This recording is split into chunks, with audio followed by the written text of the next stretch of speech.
Necklace రోడ్లోని peoples plaza గ్రౌండ్స్లో భారత మాతా ఫౌండేషన్ ఆధ్వర్యంలో నిర్వహించిన భారత మాతకు మహాహారతి కార్యక్రమంలో నిన్న రాత్రి అపశృతి చోటు చేసుకుంది. బాణసంచా పేల్చేందుకు తెలంగాణ టూరిజం డిపార్ట్మెంట్కి చెందిన 2 బోట్లలో బాణసంచా సామాగ్రిని సాగర్ మధ్యలోకి తీసుకువెళ్లారు. టపాసులు పేలుస్తున్న క్రమంలో నిప్పురవ్వలు తిరిగి అదే బోట్లపై పడ్డాయి. దాంతో బోట్లలో ఉన్న బాణసంచా పేలి అగ్ని ప్రమాదం సంభవించింది. ఈ ప్రమాదంలో 2 బోట్లు పూర్తిగా దగ్ధమయ్యాయి.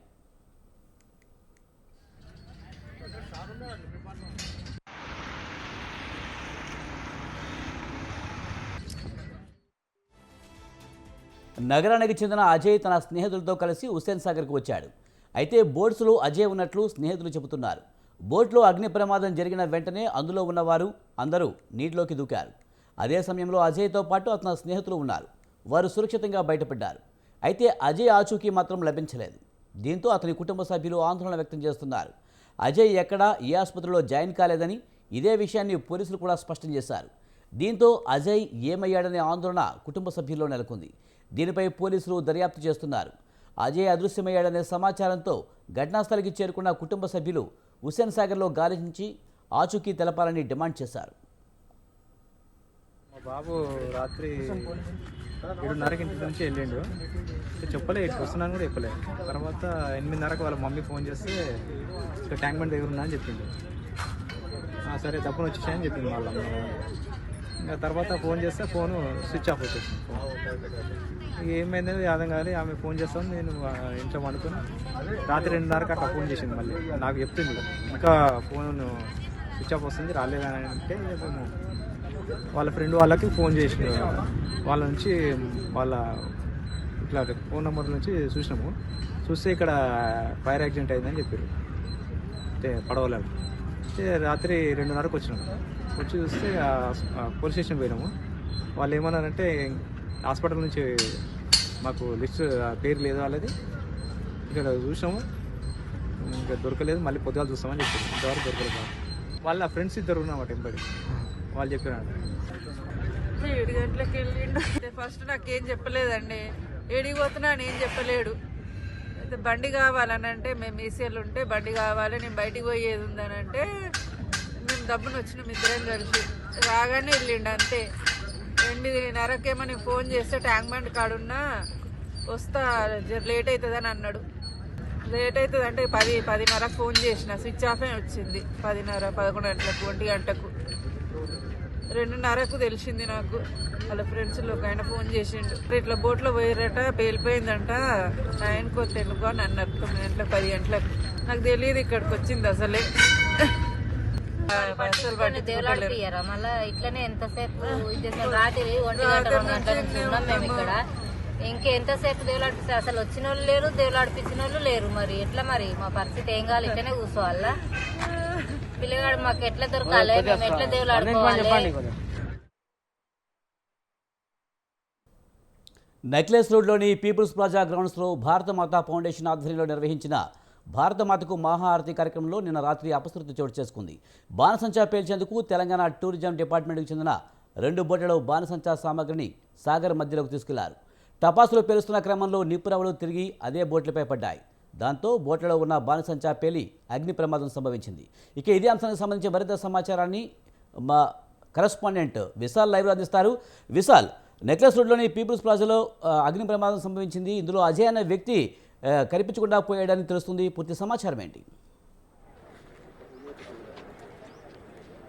రైట్ విజయ్, ప్రస్తుతం మనం పీపుల్ ప్లాజాలో ఉన్నాము. నెక్లెస్ రోడ్ పక్కనే ఉన్నాము.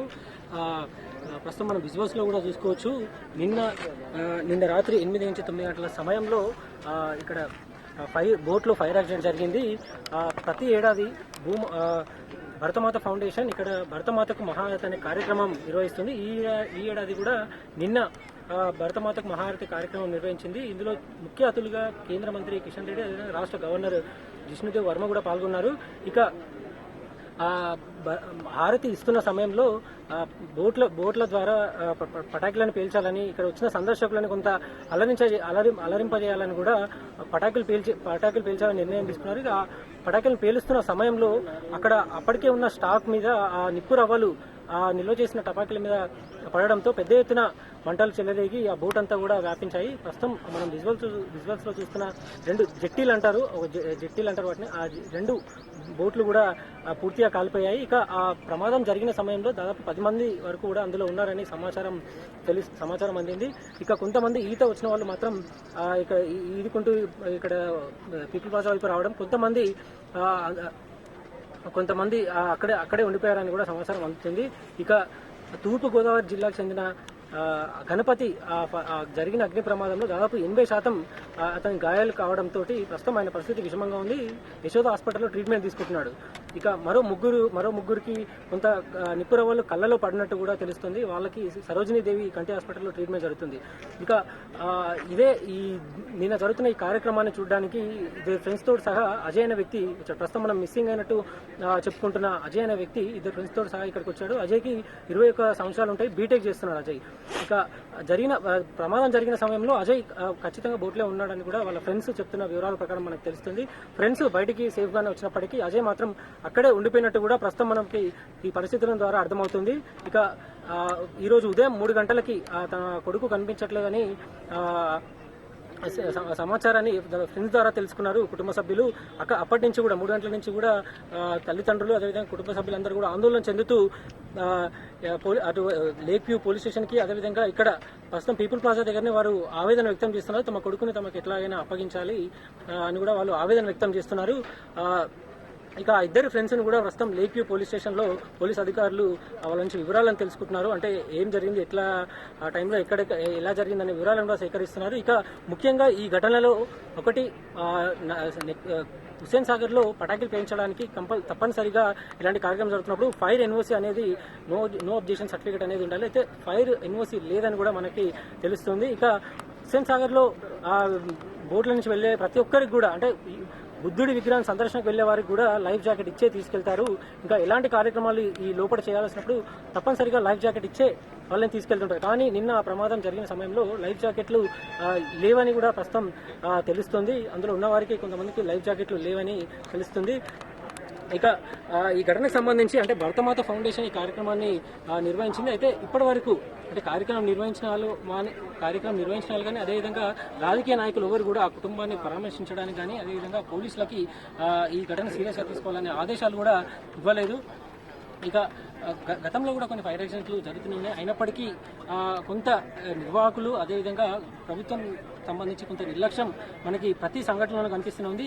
ఇక టూరిజం డిపార్ట్మెంట్ సంబంధించిన బోట్లవి సో ఎవరైనా తీసుకెళ్లాలంటే టూరిజం డిపార్ట్మెంట్ కూడా వాళ్ళు ఎవరైతే కాంట్రాక్ట్ బోట్ల నిర్వహణకు ఉంటుందో వాళ్ళ సంబంధించిన పూర్తి జాగ్రత్తలు కూడా తీసుకోవాల్సి ఉంటుంది. కానీ టూరిజం డిపార్ట్మెంట్కి సంబంధించిన బోట్లు ఇక్కడ పూర్తిగా కాలిపోయాయి. అదేవిధంగా ఆ లోపలికి ఇతర వ్యక్తులు వెళ్లారంటే తప్పనిసరిగా అందులో వాళ్ళ నిర్లక్ష్యం ఉందని కూడా కనిపిస్తుంది. మనం పీపుల్ ప్లాజా దగ్గర ఉన్నాము. ఒకవైపు ఇప్పటికీ ఈ ఘటనలో గాయపడ్డ వారు ట్రీట్మెంట్ తీసుకుంటారు. మరోవైపు మిస్సింగ్ అయిన తమ కొడుకుని క్షేమంగా తీసుకురావాలని కూడా కుటుంబ సభ్యులు ఆవేదన వ్యక్తం చేస్తున్నారు. విజువల్స్ లో కూడా చూసుకోవచ్చు. కుటుంబ సభ్యులందరూ కూడా ఇక్కడ జరిగిన ఘటన పీపుల్ ప్లాజాలో కూర్చొని వారు ఆవేదన వ్యక్తం చేస్తున్నారు.